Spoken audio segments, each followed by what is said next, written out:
আমাদের জাতীয় সংসদের নিয়ম অনুযায়ী এখানে 50 জন মহিলাকে সংরক্ষিত আসনে সংসদ সদস্য হিসেবে নির্বাচন করা হয়। এটা বেশ অনেক আগে থেকে চলছে। প্রথমে এটা 30 জন ছিল, এটা এরশাদের আমলে শুরু হয়েছিল। তখন এটা নিয়ে নানা ধরনের কথাবার্তা হয়েছিল যে এরশাদের আমলে কে কে কোন ধরনের নারীরা সংসদ সদস্য হওয়ার যোগ্য হচ্ছেন, এবং সেটা নিয়ে ওই সময়ে খুব বহুল প্রচারিত এবং খুবই জনপ্রিয় একটা সাপ্তাহিক পত্রিকা ছিল যায় যায় দিন, যার সম্পাদক ছিলেন মিস্টার শফিক রেহমান। তিনি একবার একটা কভার স্টোরি করেছিলেন যে সংসদের 30 সেট অলংকার। এখন সেই কভার স্টোরির কারণে যায় যায় দিন পত্রিকা বন্ধ হয়ে গিয়েছিল, ওনাকে দেশ ত্যাগ করতে হয়েছিল।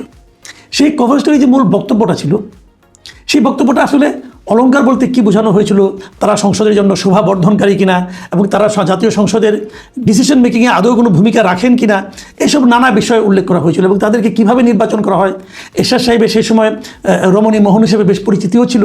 সেসব ঘটনা কিন্তু ওই রিপোর্টে আকারে ইঙ্গিতে এসেছিল। হয়তো সে কারণে এরশাদ সাহেব ওনার উপর খুবই ক্ষিপ্ত হয়ে গিয়েছিলেন এবং ওনাকে দেশ থেকে বিতাড়িত করেছিলেন, ওনার পত্রিকাও বন্ধ হয়ে গিয়েছিল।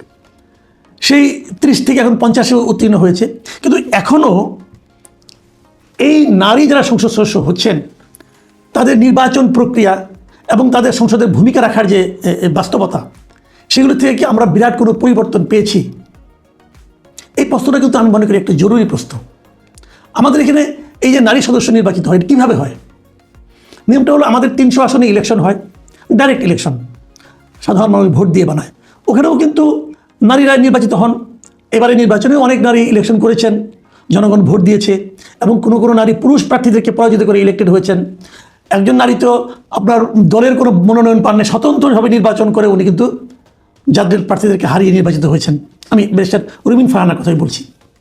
আবার এই রুমিন ফারহানাই কিন্তু 2018-র যে সংসদ ছিল, সেই সংসদে সংরক্ষিত আসনে এমপি ছিলেন বিএনপির।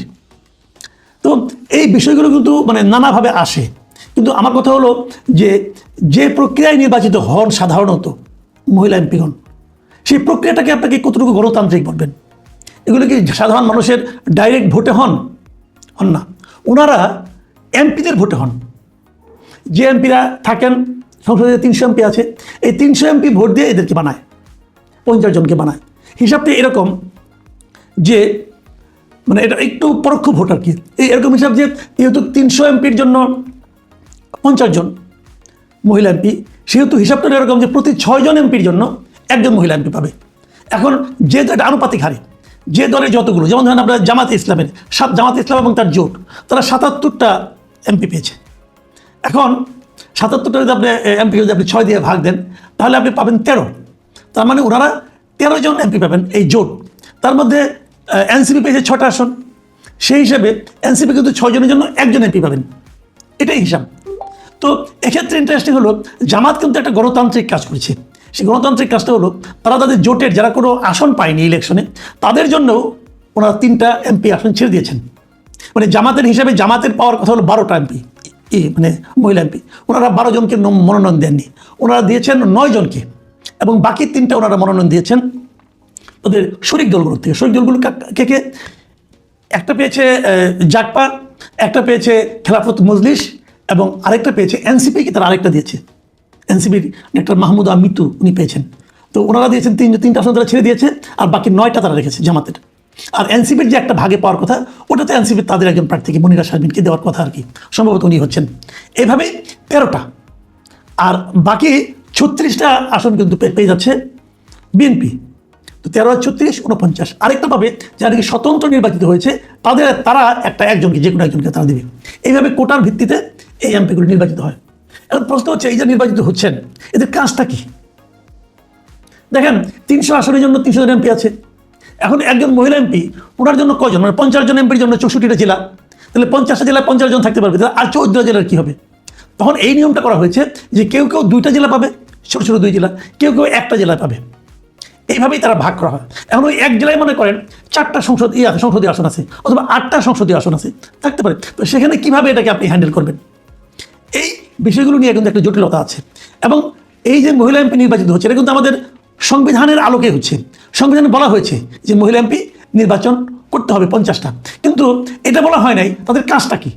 সংবিধানে কী বলা হয়েছে? বলা হয়েছে যে সংরক্ষিত আসন থাকতে হবে, এবং সেটির সংখ্যা বিভিন্ন সময় পরিবর্তন করা হবে। আগে ছিল 30টা, তারপর হচ্ছে 45টা, এখন হচ্ছে 50টা, আগামীতে আরও বাড়তে পারে। তো কিন্তু তারা আসলে কী কাজ করবে, তাদের কাজটা কী হবে, এটা সংবিধানে কোনোভাবে ক্লিয়ার করে লেখা নাই।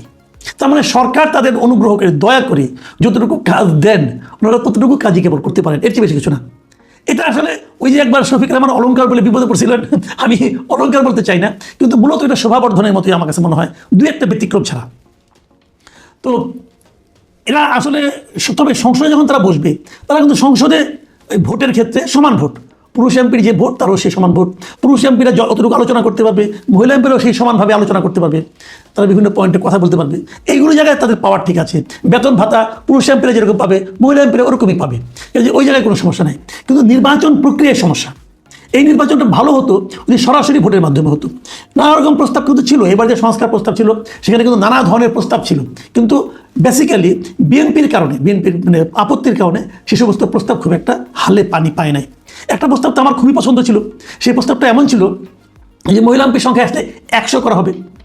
100 করে হলে এই 100 দ্বারা বলতে যাচ্ছে যে এই যে আমাদের যে 300 আসন আছে, এই আসনের সংখ্যা বাড়িয়ে দিচ্ছে, তারা 400 করবে, 400 আসন করবে, এবং এদেরকে ঘুরিয়ে ঘুরিয়ে করবে। ঘুরিয়ে ঘুরিয়ে কীভাবে, যেমন আমি উদাহরণ দিয়ে বলি আপনাকে, যেমন ধরেন এখন 100, এই 400 আসনের মধ্যে 100 আসন ঠিক করবে যে এই 100 আসনে কেবল মহিলাই প্রার্থী থাকবে, কোনো পুরুষ প্রার্থী থাকবে না সব দলের ক্ষেত্রেই। 100টা আসন তারা ঠিক করে দেবে যে এই 100টা আসনে সমস্ত দলকেই কেবলমাত্র মহিলা প্রার্থী দিতে হবে। তাহলে মহিলা প্রার্থীর সঙ্গে অন্য দলের মহিলা প্রার্থীর একটা ভোটের লড়াই হবে।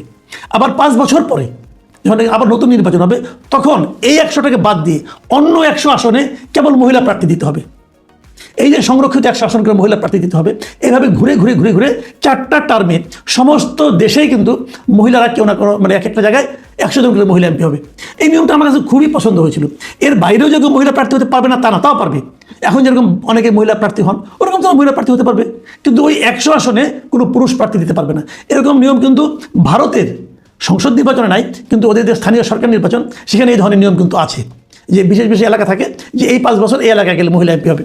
তো এই সিস্টেম হলে সবচেয়ে ভালো হতো, কারণ এই মহিলা এমপি যে মনোনয়ন করা হচ্ছে, এটা করা হচ্ছেই হলো গিয়ে নারীর ক্ষমতায়নের জন্য, নারীকে আরও বেশি ক্ষমতার কাছাকাছি সম্পৃক্ত করার জন্য, নারীর অধিকারগুলো আরও বেশি বাস্তবায়িত করার জন্য, আদায়ের জন্য, এগুলোর জন্য। কিন্তু যে প্রক্রিয়া আমাদের এখানে মহিলা এমপিরা হন, তাদের আসলে এই সমস্ত ক্ষেত্রে তেমন কোনো ভূমিকা রাখার সুযোগ থাকে না, এবং তারা কোনো ভূমিকা রাখতে পেরেছেন এমন উদাহরণ আপনি 2-1টা ক্ষেত্র ব্যতিক্রম, 2-1টা ক্ষেত্র বাদে পাবেন না। যেমন ব্যতিক্রম বারবার আমি বলতেছি এই কারণে কি, যেমন 2018 যে নির্বাচনটা হয়েছিল, সেই নির্বাচনে বিএনপির মহিলা এমপি, বিএনপি 6টা এমপি পেয়েছিল, তাই 6টা হিসেবে সে একটা মহিলা এমপি পায়।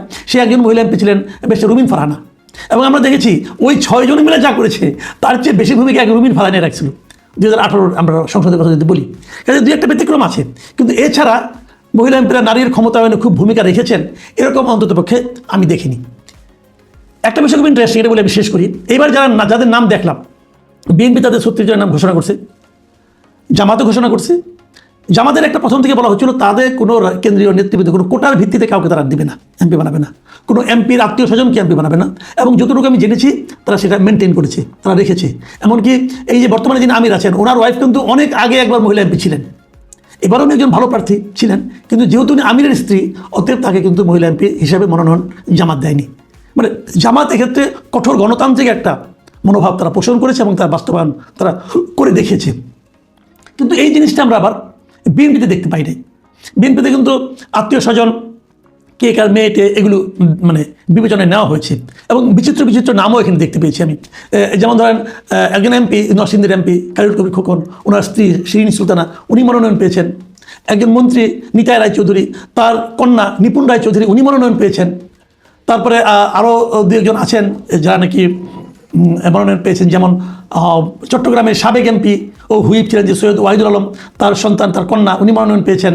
এবং স্বেচ্ছাসেবক দলের প্রয়াত সভাপতি শফিউল বাড়ির স্ত্রী বিথিকা বিনতে হুসাইন, তিনিও মনোনয়ন পেয়েছেন। আর আমার কাছে একটা জিনিস ইন্টারেস্টিং লেগেছে, একজন সাংবাদিকের স্ত্রী মনোনয়ন পেয়েছেন। তিনি হচ্ছেন আপনাদের খুব পরিচিত জিল্লুর রহমান, 3য় মাত্রা যিনি উপস্থাপনা করেন, এবং অন্তর্বর্তীকালীন সরকারের সময় ওনার ভূমিকাও খুব ভালো ছিল, উনি অনেক, এবং ওনার অনুষ্ঠানটাও খুবই চমৎকার। টকশোর ক্ষেত্রে তাকে আমি পায়োনিয়ারই বলবো, উনি বাংলাদেশের টকশোটাকে জনপ্রিয় করেছেন। সেই জিল্লুর রহমানের স্ত্রী ফাহমিদা হক, তিনিও বিএনপির মহিলা এমপি হিসাবে মনোনয়ন পেয়েছেন। মানে মনোনয়ন পাওয়া মানেই নির্বাচিত হয়ে যাওয়া আসলে। তো এটা কি উনি, ফাহমিদা হক নিজেও যথেষ্ট স্মার্ট মহিলা, এবং উনি ওনার নিজের পরিচিত হওয়ার মতো যোগ্যতা অবশ্যই রাখেন, কিন্তু তারপরেও কিন্তু এই কথাটা উঠবে যে উনি কি জিল্লুর রহমানের স্ত্রী হিসাবে পেলেন কিনা, এটা আমরা বলতে পারবো না। তবে এগুলো আমাদের পরিচিত আমি আপাত দৃষ্টিতে এক নজরে যেগুলো দেখলাম, এর বাইরেও থাকতে পারে, আমি বলতে পারবো না, এইগুলি ওনারা পেয়েছেন। কিন্তু শেষ পর্যন্ত ওনাদের ভূমিকাটা কী হবে হয়তো তার উপরে নির্ভর করবে। কারণ বিএনপি যারা পেয়েছেন এদের অনেকে কিন্তু আবার ছাত্র দলের নেত্রী ছিলেন, যে হয়তো তারা ভালোই ভূমিকা রাখবেন বলে আমার ধারণা।